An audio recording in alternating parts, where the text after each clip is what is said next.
사랑하는 성도 여러분, 오늘 우리는 이제 13장을 나갑니다.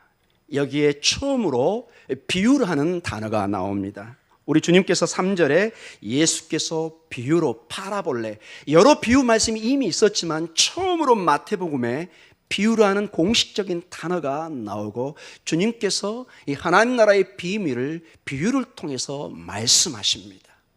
특별히 이 비유는 그 해석이 분분하고 많은 어려움을 가져온 것은 교회의 역사와 작금의 이단들이 이 비유를 가지고 우리 성도를 깨어서 이 비유에 아주 놀라운 깊은 뜻이 있다고 해서 영혼을 빼앗아가는 그런 모습이 있습니다. 사랑하는 성도 여러분, 비유의 뜻이 있지만은 예수 그리스도의 복음 외에는 없습니다. 아멘. 여기에 더 이상의 다른 해석을 하면은 여러분이 이상하게 생각하셔야 됩니다. 교회는 전통적으로 해석을 하는 방법이 있고 해석의 결론들이 나와 있습니다. 여기에 새로운 어떤 것을 첨가해서 전혀 교회에서 듣지 못한 내용들을 가르친다고 하시면은 정말로 여러분 주의해서 들으셔야 됩니다. 오늘 이 비유가 씨 뿌리는 자의 비유입니다. 농사꾼의 모습입니다. 우리 주님의 이 말씀의 배경이 갈릴리 호수 주변입니다.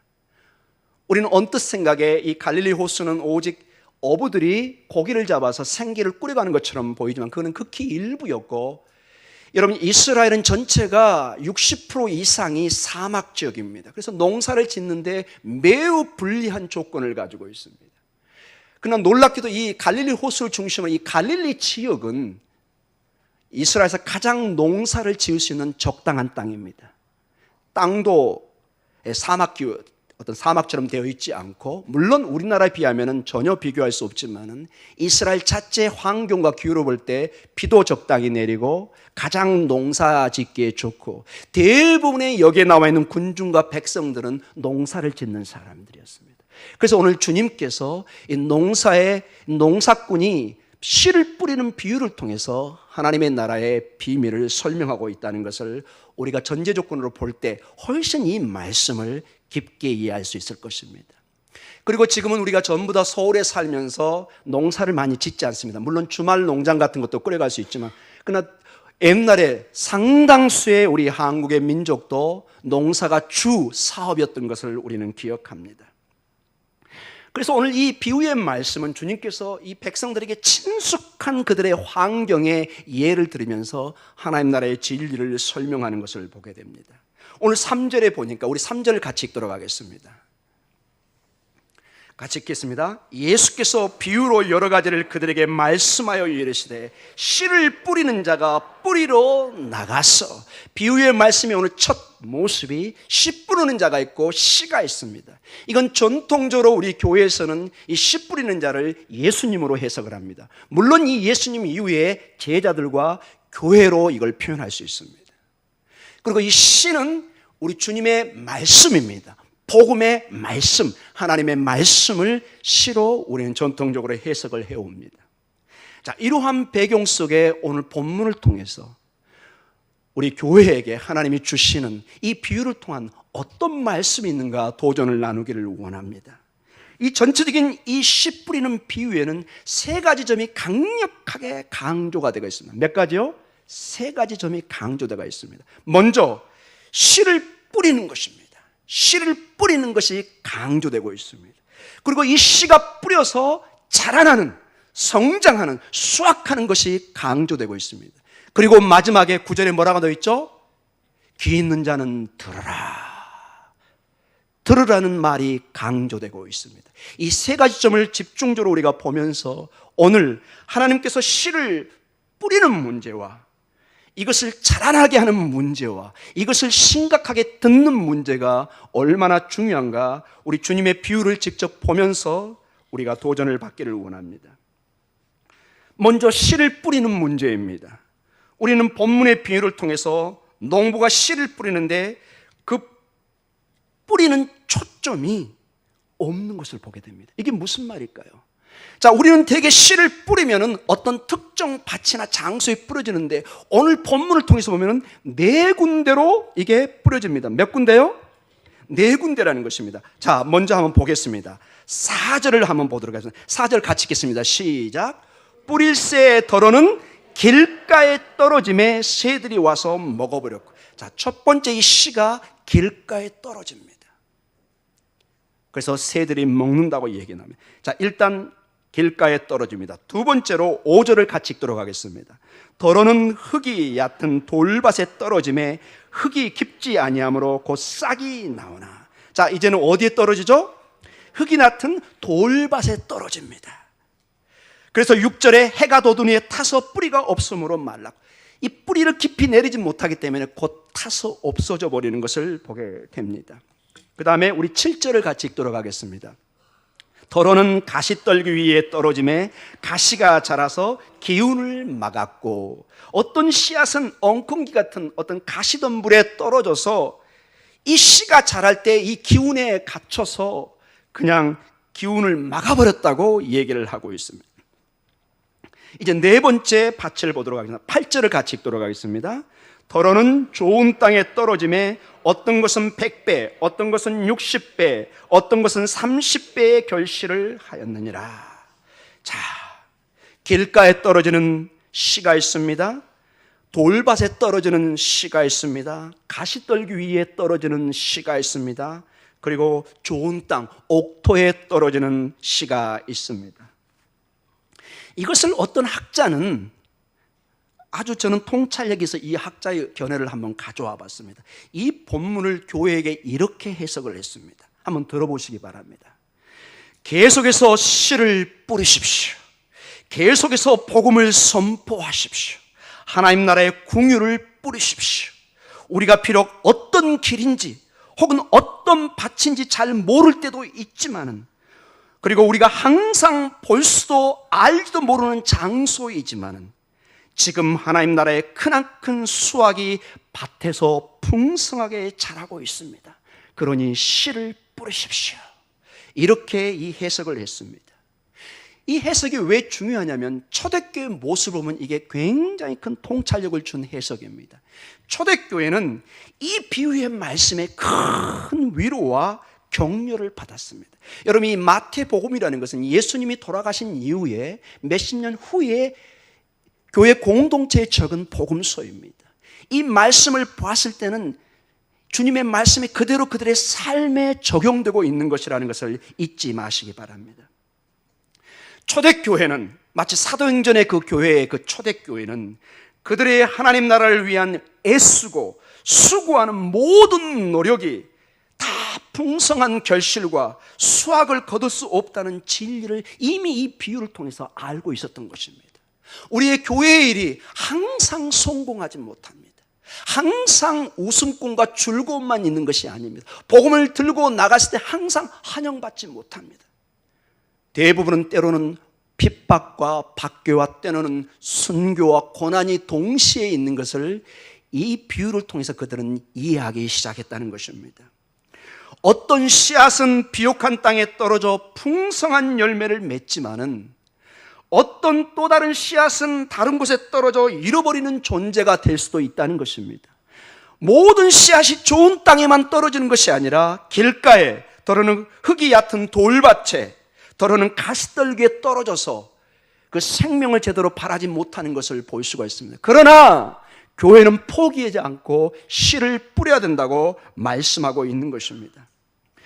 초대교회는 예수님의 사역에서 이미 이것을 경험했습니다. 예수님이 복음 그 자체인, 생명 그 자체인 그분이 나가서 복음을 전하면 우리 생각에는 모든 것이 성공하고 모든 사람이 이것을 환영할 줄 믿지만 예수님조차도 거절을 당하고 미움을 받았습니다. 그의 제자들인 교회는 어떻겠습니까, 여러분? 우리 주님이 이것을 예상하고 이 비유 말씀을 주고 있다는 것입니다. 그래서 이 13장의 비유, 그리고 앞으로 나온 모든 비유는 절대적으로 이걸 독립적으로 해석하면 큰 오해를 일으키게 됩니다. 이 비유 말씀은 앞선 12장, 11장, 10장 그 모든 주님의 복음의 사역과 동시에 같은 맥락에서 보아야 된다는 것입니다. 주님의 사역이 마치 밭에 나가 씨를 뿌리는 사역처럼 여기저기 복음을 전하지만 이것을 받아들이는 옥토 같은 백성은 의외로 많지 않은 것을 보게 됩니다. 그러나 하나님의 복음은 반드시 30배, 60배, 100배의 결실을 맺는 것을 보여주고 있는 것입니다. 세상이, 마귀가 교회의 이 일을 막을 수 없다는 것입니다. 사랑하는 성도 여러분, 마치 주님의 사역이 거절을 당하고 핍박이 있었던 것처럼 교회의 사역에도 반드시 반대자가 있으며 거절하는 사람들이 있을 것을 알아야 할 것을 이 비유를 통해서 말씀해 주고 있는 것을 우리는 보게 됩니다. 그래서 여러분, 이 비유를 접하는 교회가 반드시 확인해야 될, 그리고 알아야 될 내용들이 있습니다. 도전을 받아야 될 내용이 있습니다. 먼저 오늘 이 본문을 통해서 우리가 해석을 했듯이 교회의 사역은 항상 성공하지 못합니다. 교회가 만약에 항상 성공만을 지향하면 반드시 교회에 문제가 발생하기 시작합니다.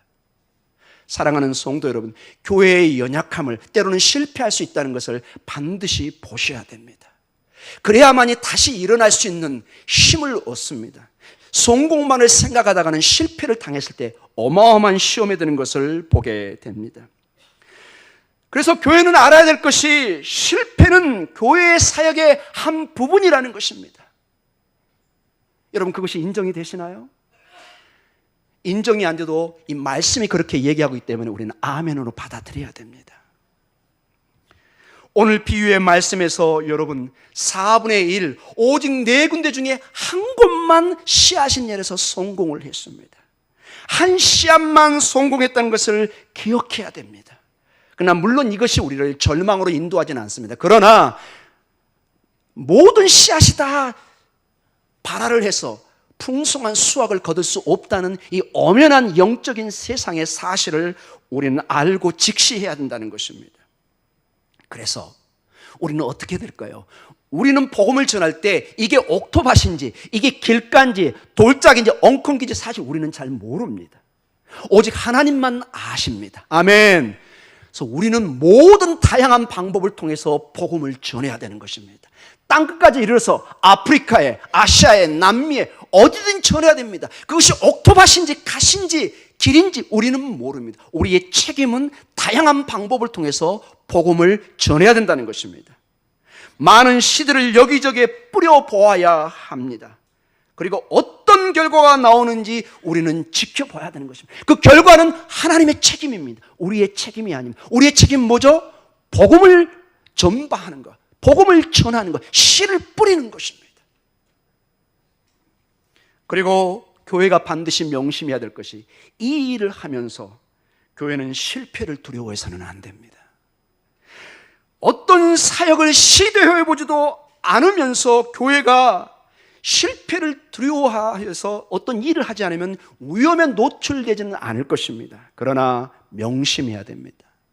교회가 잠잠히 그저 안전만을 위해서 그냥 순항을 해가면 절대로 30배, 60배, 100배 풍성한 수확은 기대할 수 없습니다. 아멘. 아멘입니다. 이게 교회에 오늘 주는 메시지입니다. 교회는 때로는 중요한 하나님의 일을 놓고 과감하게 이 일을, 복음을 전해야 되는, 이 일을 해야 되는, 그래서 풍성한 수확을 기대하는 그러한 일도 있어야 된다는 것입니다. 이제 이 비유가 우리에게 도전과 질문을 던지고 있습니다. 우리 목동 중앙교회는 하나님의 위대하고 풍성한 일들을 기대하고 계십니까? 사랑하는 성도 여러분, 하나님의 30배, 60배, 100배의 열매를 기대하고 계십니까? 농부가 수확을 기다리지 않는다, 농부가 아닙니다. 여러분은 제 질문에 반드시 아멘 하셔야 됩니다. 이거는 다른 대답을 요구하는 그런 질문이 아닙니다. 농부에게 당신 수확을 기다립니까? 이것처럼 바보가 어디 있습니까? 당연히 수확을 기다리죠. 교회는 위대한 하나님의 풍성한 수확을 기대해야 될 줄 믿습니다. 우리도 씨를 뿌리며 광야에서 거친 들에 버려질 것을 각오하고, 그러나 또한 하나님께서 준비한 옥토밭에서 놀라운 수확이 있을 것을 기대하고, 우리는 이것이 광야의 밭인지 그냥 가시덤불의 밭인지 우리는 모르지만 우리는 주님의 명령에 순종해서 복음을 전하는 것입니다. 하나님께서 하나님의 때에 30배, 60배, 100배의 열매를 거둘 줄 믿습니다. 그래서 진정한 제자들은, 교회의 모습은 삶의 실패를 정직하게 대면하는 것입니다. 이걸 두려워하지 않는 것입니다. 그러나 그 실패를 두려워하지 않고 그것을 기꺼이 감내합니다. 그리고 하나님께서 주실 수확을 기대하면서 소망하고 인내하고 또 인내하는 것입니다. 그러한 가운데 반드시 하나님께서 30배, 60배, 100배의 수확을 주실 것을 기대하시는 겁니다. 사랑하는 성도 여러분, 우리 교회는 100m 단거리 선수가 아닙니다. 42.195 이 마라톤을 뛰는 우리의 순례길이라는 것을 잊지 마십시오. 우리에게는 인내가, 참고 또 참는 인내가 핵심입니다. 여러분, 봄에 씨를 뿌리는 사람이 당장 가을의 수확을 기대하는 것은 그는 정상적인 농부가 아닙니다. 씨를 뿌렸으면 반드시 봄과 여름을 지나서 가을의 수확을 거둬들여야 됩니다.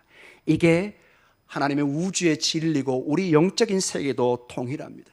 하나님의 일을 최선을 다해 해갈 때 어느 날 하나님은 우리에게 수확을 주실 줄 믿습니다. 왜 우리가 이 확신을 가지고 있느냐? 하나님이 자라게 하시기 때문에 그렇습니다. 하나님이 이 수확을 가져오십니다. 고린도전서 3장 6절과 7절에 명확하게 이 진리를 가르치고 있습니다.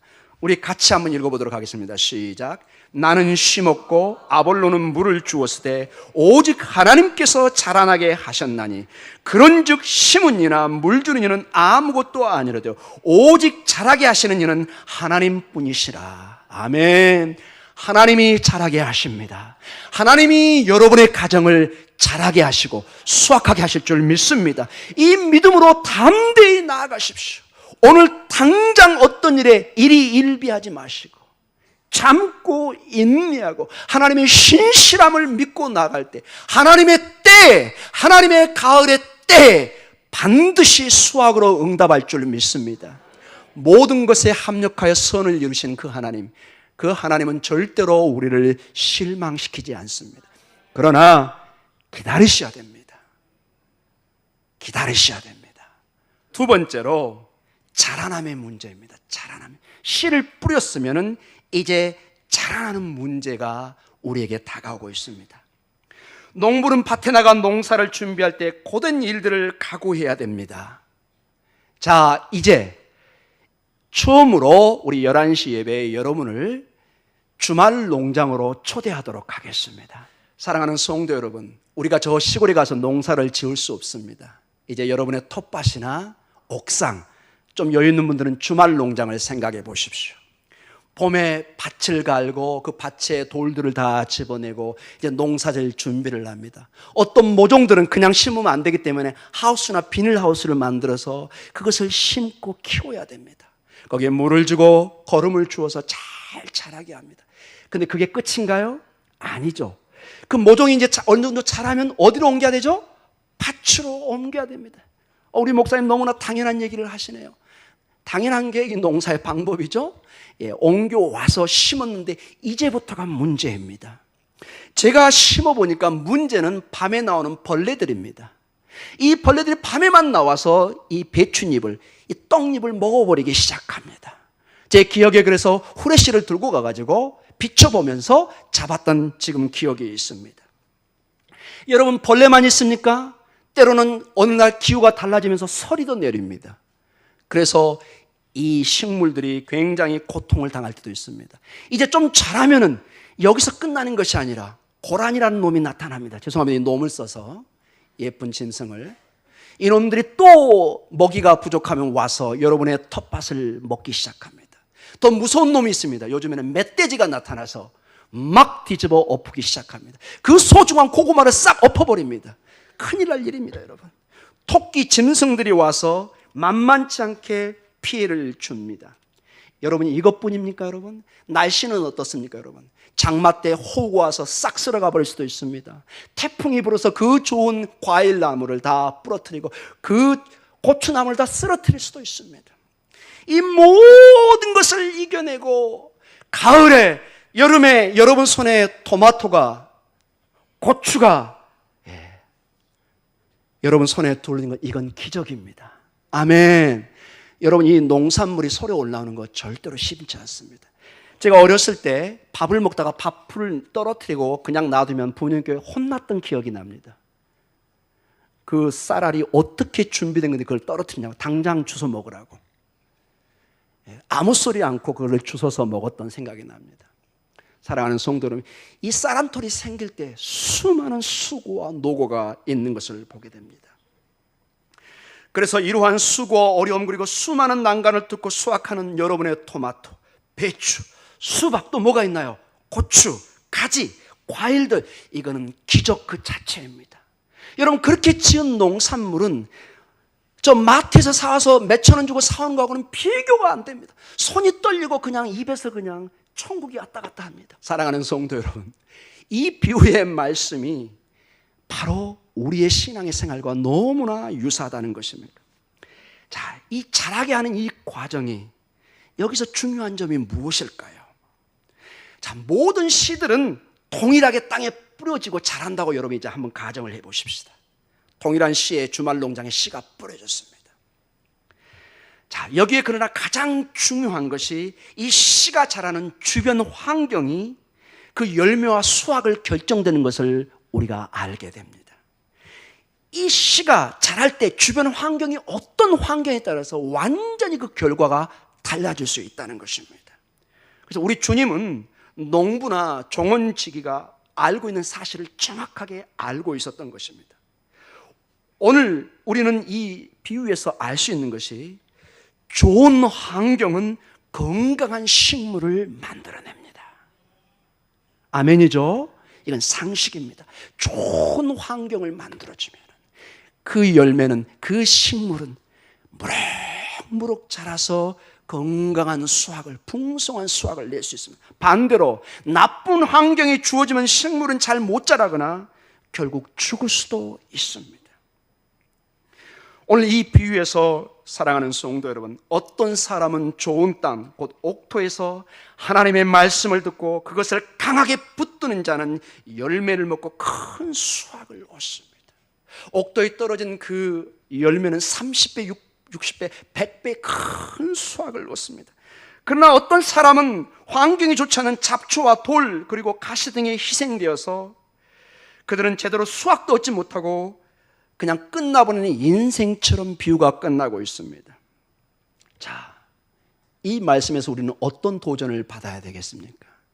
사랑하는 성도 여러분, 우리가 이 교회에서 좋은 환경을 만들어야 되는 책임을 가지고 있는 것입니다.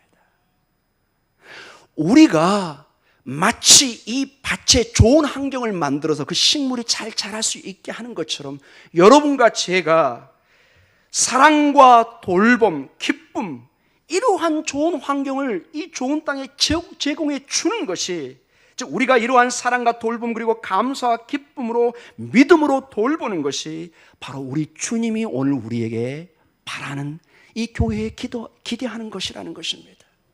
사랑하는 성도 여러분, 식물은 좋은 환경에 있을 때 좋은 열매를 맺고 수확을 기대할 수 있습니다. 우리 주변에 이 좋은 환경을 우리가 만들지 않으면 우리 목동중앙교회는 우리 스스로 자멸하는 것입니다. 이 공동체는 우리 하나님께서 여러분 한 사람 한 사람에게 책임을 물으십니다. 절대로 마지막 때 여러분 익스큐즈 할 수 없습니다. 하나님 저는 바빠서 저는 잘 몰랐는데 안 됩니다. 여러분, 가족은 반드시 공동 책임이 있습니다. 먼저 여기 담임 목사부터 책임을 져야 됩니다. 그리고 우리 성가대원들, 죄송합니다, 여기 앞에 계셔서 모든 한 사람 한 사람은 절대로 그 책임에서 물러날 수 없습니다. 여러분 가정의 오빠요, 동생이요, 형이고 모든 가족의 구성원이라는 걸 잊지 마십시오. 여러분과 제가 이 하나님의 복음의 밭에 좋은 환경을 만들 책임을 가지고 있습니다. 그래서 이 나무가, 이 식물이, 이 고추가, 이 토마토가 잘 자랄 수 있도록 여러분이 좋은 환경을 만드셔야 됩니다. 아멘. 이건 주님이 여러분에게 오늘 도전하는 말씀입니다. 여기에 담임 목사 얘기가 아닙니다. 이 비유가 그것을 요구하고 있습니다. 결론적으로 말씀을 가도록 하겠습니다. 이제 듣기의 문제입니다. 이 비유하면서 갑자기 9절에 귀 있는 자는 들으라 이렇게 나와. 우리 9절 다시 한번 보도록 하겠습니다. 이 모든 비유를 하면서 같이 읽겠습니다. 시작. 귀 있는 자는 들으라, 이렇게 말씀을 하십니다. 여기서 중요한 것은 예수님의 말씀을 잘 듣는 것입니다. 이 비유의 말씀에서 우리의 귀는 신실한 믿음의 삶의 밭과 같다고 말씀하고 있는 것입니다. 이 비유에서 우리의 귀가 마치 농부가 씨를 뿌리는 땅이나 흙으로 이해된다면 참으로 잘 이해하고 있는 것입니다. 즉 이 말은 밭이 하나님의 말씀인 씨를 받아서 30배, 60배, 100배의 열매를 맺도록 하는 것처럼 우리도 이러한 수확을 얻기 위해서 우리의 귀가 주의 말씀에 귀를 기울여야 한다고 오늘 강조하고 있는 것입니다. 사랑하는 성도 여러분, 이 문제는 그러나 지금 우리 21세기 우리의 삶에 결코 쉽지 않은 것을 보게 됩니다. 거의 대부분의 사람들이, 그리고 우리의 자녀들이 이 스마트폰에 얽매여 있습니다. 스마트폰은 나의 신이요 스마트폰이 없는 삶은 지옥이로다. 이게 지금의 고백입니다. 여러분의 손주나 여러분 자녀들에게 가장 무서운 벌이 뭔지 아세요? 스마트폰 한 3일 뺏어버리는 것입니다. 몸부림을 치면서 여러분께 무릎 꿇고 아마 회개할 것입니다. 그렇지 않은 자녀가 있으면 대단히 놀라운 자녀입니다. 사랑하는 성도 여러분, 이러한 시대 때 하나님의 말씀을 듣는다는 것은 쉽지 않습니다. 하나님의 말씀 예배, 여러분 결코 쉽지 않습니다. 그러나 여러분 중요한 전화가 오고 SNS 왔을 때 여러분 때로는 밖으로 나가, 저는 그걸 뭐 야단치지는 않습니다. 그러나 대부분 전화가 오는데, 문자가 오는데 안 받는 사람 거의 없습니다. 왜냐? 굉장히 심각한 문제를 일으킬 수 있거든요. 상대방이 나중에 굉장히 불쾌한 말을 해올 수 있습니다. 여러분, 우리 모두는 거기에 매달려서 우리의 모든 삶을 진행하고 있는지도 모릅니다. 이건 여러분 제가 나쁘게 얘기하지는 않습니다. 그러나 이것이 하나님의 말씀을 귀 기울이는 데를 방해를 준다면 심각하게 고려하셔야 됩니다. 사랑하는 성도 여러분, 세상의 것은 너무 꽉 차 있어서 세상의 잡초와 같은 문화가 우리가 복음의 능력을 체험받지 못하도록 우리의 신앙의 나무를 질식시키고 있지 않은지를 살펴봐야 됩니다. 무엇이 우리를 사로잡고 있습니까? 우리의 중심에 무엇이 중심에 있습니까? 여러분의 24시간의 중심에 하나님의 말씀이 있습니까?